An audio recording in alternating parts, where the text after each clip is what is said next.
Hello friends, स्वागत है आपके YouTube channel morning today target में। आज हम आपके लिए लेके आए हैं सीडीपी के क्वेश्चन प्रैक्टिस, जो आने वाले एग्जाम के लिए काफ़ी ज़्यादा इंपॉर्टेंट है। तो जितने भी पीवाईक्यू क्वेश्चन हैं सभी आपको कराने वाले हैं। तो चैनल पे जो लोग नए होंगे वह सब्सक्राइब कर लेंगे, ताकि आपको जितनी भी क्लासेस हो सारी क्लासेस मेरी मिलती रहे।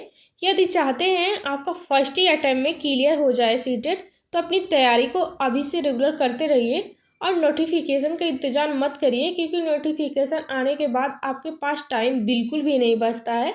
इसलिए अपनी तैयारी को अभी से करते रहिए, ताकि आपको आगे चल के वैकेंसी में मौका मिल जाए, क्योंकि आप सीटेट के बिना कुछ भी नहीं कर सकते। इसलिए अपनी तैयारी को अभी से स्टार्ट कर दीजिए। तो चलते हैं क्वेश्चन पे। और वीडियो देखने से पहले लाइक ज़रूर कर दीजिएगा। आप लोग लाइक नहीं करते हैं, इतना तो आप लोग कर ही सकते हैं। पहला क्वेश्चन है, हावर्ड गार्डनर की दी गई बुद्धि की अवधारणा का निहितार्थ है कि सभी लोग दुनिया को समान रूप से समझते हैं और संसाधित करते हैं। दूसरा है, अलग अलग आयामों में लोगों की अलग अलग योग्यताएं होती हैं। तीसरा ऑप्शन है, बुद्धि का केवल एक ही आयाम होता है। तो जहाँ केवल है वो तो पहले गलत हो जाएगा। फोर ऑप्शन है, बुद्धि केवल, यहाँ भी केवल है तो ये भी गलत हो जाएगा। तो इसका राइट आंसर यहाँ पे दूसरा करेक्ट हो जाएगा। हावर्ड गार्डनर के बहुबुद्धि सिद्धांत के अनुसार बुद्धि एकल क्षमता नहीं होती है, बल्कि बुद्धि कई प्रकार की होती है, जैसे भाषाई, तार्किक, गणितीय। बुद्धि प्रत्येक व्यक्ति में अलग अलग होती है, इसलिए इसका राइट आंसर यहाँ पे दूसरा सही हो जाएगा। दूसरा क्वेश्चन है, निम्नलिखित में से कौन सा युग में सही मिलान होने की सबसे कम संभावना है? सबसे कम संभावना किसमें है? तो बच्चे प्रवेश करते हैं चॉम्स्की दुनिया में भाषा के संबंध में निश्चित ज्ञान के साथ। यह कथन चॉम्स्की के सिद्धांत पर आधारित है, जिसमें चॉम्स्की मानते हैं कि बच्चे में जन्मजात व्याकरण संबंधी ज्ञान होता है। बच्चे की भाषा सीखने की जन्मजात क्षमता होती है। ये तो सही हो जाएगा पहला। दूसरा है, भाषा और विचार वाइगोस्की विचार प्रारंभ में दो अलग अलग गतिविधियां हैं। तो ये भी सही हो जाएगा। वाइगोस्की ने शुरू में भाषा और विचार को अलग अलग गतिविधियां माना है, लेकिन बाद में उनके आपस में जुड़ने की बात की है। तो ये भी सही हो जाएगा। तीसरा है, भाषा पियाजे विचार पर आश्रित है। तो ये भी सही हो जाएगा। पियाजे मानते हैं कि भाषा संज्ञानात्मक विकास विचार प्रक्रिया के बाद आती है, यानी भाषा विचार पर निर्भर है। तो ये भी सही हो जाएगा। तो चौथा ऑप्शन हो जाएगा, भाषा एक बीएफ स्किनर पर्यावरण में उद्दीपक है। तो यही आपका राइट आंसर हो जाएगा, जो सबसे कम मेल खाता है।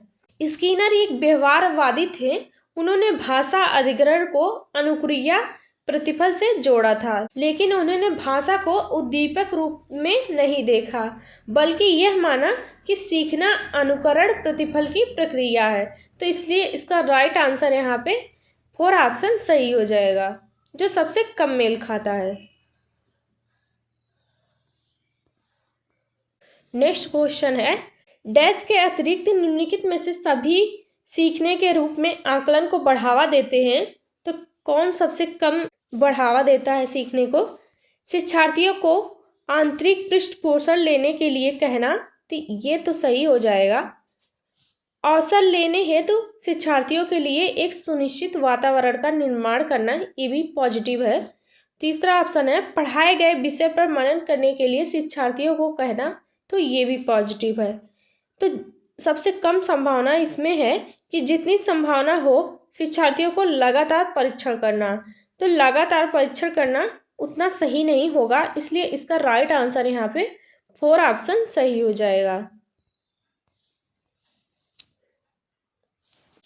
नेक्स्ट क्वेश्चन है, जब कोई रसोइया खाना बनाते समय किसी भोजन का स्वाद चखता है तो यह किसके समान हो सकता है? तो अधिगम का आंकलन, अधिगम के लिए आंकलन, अधिगम के रूप में आंकलन, आंकलन और अधिगम। तो जब रसोइया खाना बनाते समय भोजन का स्वाद चखता है तो वह अपनी प्रक्रिया के दौरान सीखने और सुधारने के लिए आकलन कर रहा है। ठीक वैसे ही जैसे अधिगम के रूप में आकलन किया जाता है। तो इसलिए इसका राइट आंसर यहाँ पे सही हो जाएगा, अधिगम के रूप में आकलन कर रहा है। तो इसका करेक्ट आंसर यहाँ पे तीसरा सही हो जाएगा। नेक्स्ट क्वेश्चन है, विभेदित निर्देश हैं, तो विभेदित निर्देश कौन से होते हैं? छात्रों की जरूरतों को पूर्ण करने के लिए विभिन्न समूहों का उपयोग करना। दूसरा है कक्षा में प्रत्येक छात्र के लिए कुछ अलग करना। तीसरा ऑप्शन है अव्यवस्थित या अनुशासनहीन छात्र गतिविधि, तो ये तो गलत हो जाएगा। चौथा है उन समूहों का उपयोग करना जो कभी नहीं बदलते, तो ये भी गलत हो जाएगा। तो इसका राइट आंसर यहाँ पे हो जाएगा दूसरा करेक्ट हो जाएगा, कक्षा में प्रत्येक छात्र के लिए कुछ अलग करना। विभेदित निर्देश क्या होते हैं, चलिए जानते हैं। विभेदित निर्देश एक शैक्षणिक दृष्टिकोण होता है। इसमें छात्रों की अलग अलग जरूरतों के अनुसार पाठ तैयार किए जाते हैं। इस तरह से पढ़ाने से छात्रों की सीखने के कई तरीके मिलते हैं। विभेदित निर्देश से छात्रों की रुचियों और उनकी क्षमताओं के मुताबिक सीखने में मदद मिलती है। जैसे छात्रों को सीखने में कई रास्ते मिलते हैं, छात्रों को अपनी ताकत के मुताबिक सीखने में मदद मिलती है। तो इसलिए इसका करेक्ट आंसर यहाँ पे दूसरा सही हो जाएगा। नेक्स्ट क्वेश्चन है, सामाजिक भूमिकाओं के कारण सौंपी जाने वाली और जैविक प्रवृत्ति के कारण नहीं सौंपी जाने वाली विशेषताओं को क्या कहा जाता है? तो इसका राइट आंसर यहाँ पे हो जाएगा लिंग भूमिका रूढ़िवादिता हो जाएगा इसका करेक्ट आंसर। रूढ़िवादिता एक समाज द्वारा निर्धारित अपेक्षाएं होती हैं, जैसे एक व्यक्ति को अपनी लिंग पहचान के आधार पर कैसे व्यवहार करना है, यह समाज द्वारा निर्धारित किया जाता है। जैसे महिलाओं को शांत और नम्र माना जाता है, जबकि पुरुषों को मजबूत और क्रोधी माना जाता है। तो इसका राइट आंसर यहाँ पे तीसरा सही हो जाएगा। 7वां क्वेश्चन है, निम्नलिखित में से कौन सा युग्म निम्नलिखित वाक्य को पूर्ण करने के लिए सबसे उपयुक्त विकल्प होगा? बच्चे तेजी से उन गतिविधियों में शामिल होते हैं जो लगती है उन्हें विस्मरणशील कक्षा में उपयोगी। तो विस्मरणशील का अर्थ होता है जिसमें जल्दी भुलाया जा सके, जो बच्चों की रुचि को आकर्षित नहीं करता है। तो इसलिए पहला गलत हो जाएगा। दूसरा है स्मरणशील, केवल उनके कक्षा कार्य से संबंधित। स्मरणशील का अर्थ होता है जिसे याद किया जा सके, यह बच्चों की रुचियों को सीमित करता है। तो यहाँ ये भी गलत हो जाएगा। तीसरा है कंठस्थ और संस्कृति रूप से तटस्थ। तो कंठस्थ करने का अर्थ होता है जिसे रट लिया गया हो, तो ये भी गलत हो जाएगा। तो इसका राइट आंसर यहाँ पे चौथा सही हो जाएगा, सीखने योग्य वास्तविक जीवन में उपयोगी। बच्चे तेजी से उन गतिविधियों को सीखते हैं जो सीखने योग्य और उनके वास्तविक जीवन से जुड़ी होती हैं। तो इसलिए इसका राइट आंसर यहाँ पे 4 ऑप्शन सही हो जाएगा। नेक्स्ट क्वेश्चन है, प्रतिभाशाली छात्र कैसे होते हैं? अभिसारी विचारक, अपसारी विचारक, बहिर्मुखी, बहुत मेहनती। तो प्रतिभाशाली छात्र होते हैं तो अपसारी विचारक होते हैं। इसका राइट आंसर यहाँ पे दूसरा सही हो जाएगा। प्रतिभाशाली छात्र अपसारी विचारक होते हैं। अपसारी चिंतन वह सोच है जिसमें बच्चा एक समस्याओं के कई समाधानों पर विचार करता है, जिसे रचनात्मकता और नवीनता कहा जाता है। तो इसका करेक्ट आंसर यहाँ पे दूसरा सही हो जाएगा। नेक्स्ट क्वेश्चन है, निपुणता उन्मुखीकरण को प्रोत्साहित किया जाता है तो छात्रों के व्यक्तिगत प्रयास पर ध्यान केंद्रित करके। दूसरा है छात्रों की सफलताओं की एक दूसरे से तुलना करके, तुलना बिल्कुल भी नहीं करना है।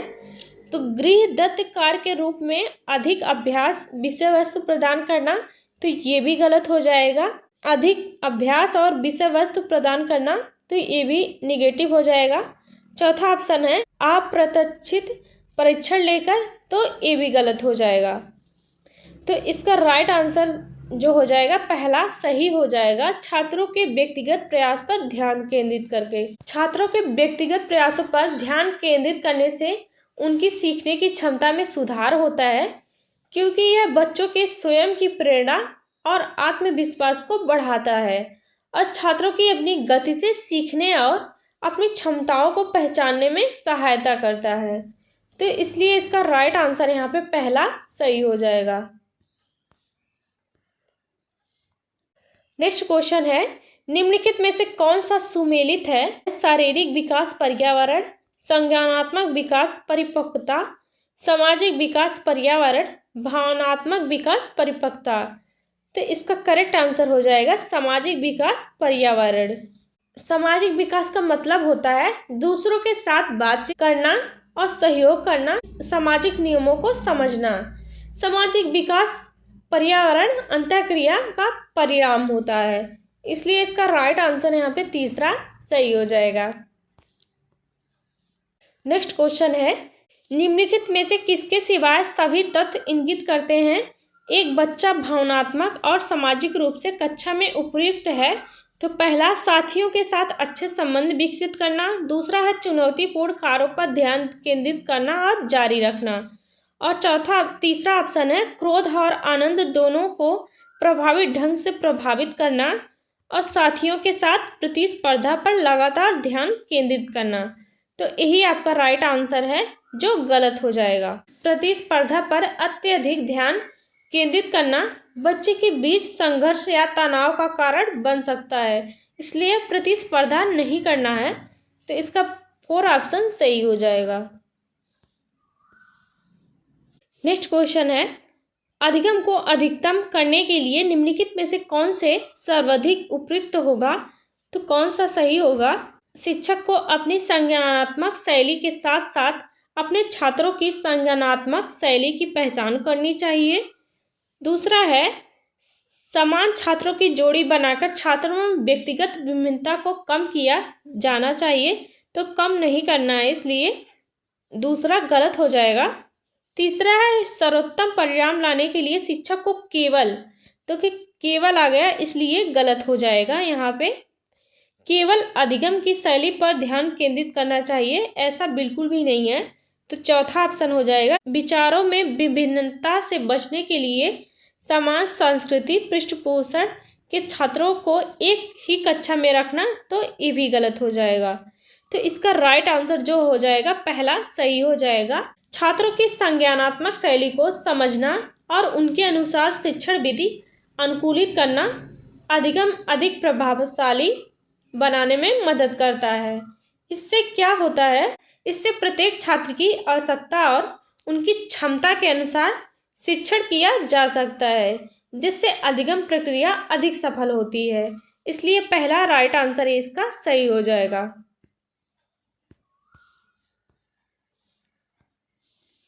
नेक्स्ट क्वेश्चन है, संस्कृत और भाषाई रूप से विविधतापूर्ण कक्षा में यह तय करने से पहले कि एक छात्र विशेष शिक्षा की श्रेणी के तहत आता है या नहीं, शिक्षक को निम्न में से क्या करना चाहिए?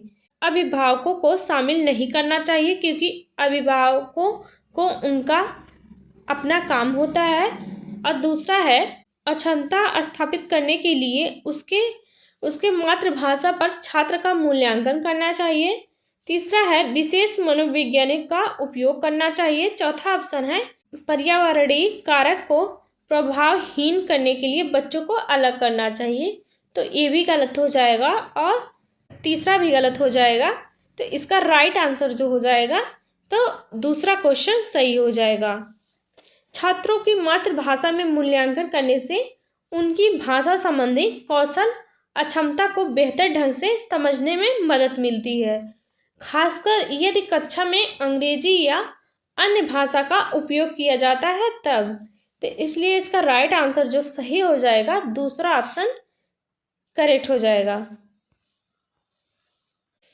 नेक्स्ट क्वेश्चन है, आने वाली परीक्षा के कारण चिंता तनाव को प्रतिबंधित करने के लिए कुछ तकनीकें के अलावा निम्नलिखित हैं। तो प्रश्न पत्र के स्वरूप में परिचित होना, दूसरा है परिणाम के बारे में बहुत अधिक सोचना, समर्थन मांगना, क्षमता पर जोर देना। इसका राइट आंसर यहाँ पे हो जाएगा परिणाम के बारे में बहुत अधिक सोचना। तो यही गलत हो जाएगा। तो आने वाली परीक्षा के कारण चिंता तनाव को प्रतिबंधित करने के लिए कुछ तकनीकें के अलावा निम्नलिखित हैं। तो यही इसका राइट आंसर सही हो जाएगा। नेक्स्ट क्वेश्चन है, निम्नलिखित में से कौन सा कथन बच्चे के विकास में वातावरण की भूमिका का समर्थन करता है? तो पहला है, कुछ छात्र जल्दी से जानकारी संसाधित करते हैं जबकि उसी कक्षा में अन्य छात्र ऐसा नहीं करते हैं। दूसरा ऑप्शन है, पिछले कुछ दशकों में बुद्धि लब्धि परीक्षणों पर छात्रों की औसत प्रदर्शन में लगातार वृद्धि हुई है। और तीसरा ऑप्शन है, विभिन्न घरों में बड़े हुए समान जुड़ाव बच्चों की बुद्धि लब्धि के बीच संबंध 0.75 जितना अधिक है। और चौथा ऑप्शन है, शारीरिक रूप से तंदुरुस्त बच्चे अक्सर नैतिक रूप से अच्छे होते हैं। तो कौन सा विकास में वातावरण की भूमिका का समर्थन करता है? तो इसका राइट आंसर हो जाएगा, पिछले कुछ दशकों में बुद्धि लब्धि परीक्षणों पर छात्रों की औसत प्रदर्शन में लगातार वृद्धि हुई है। तो इसका करेक्ट आंसर यहाँ पे दूसरा सही हो जाएगा। आज के लिए बस इतना ही, मिलते हैं नेक्स्ट क्लास में।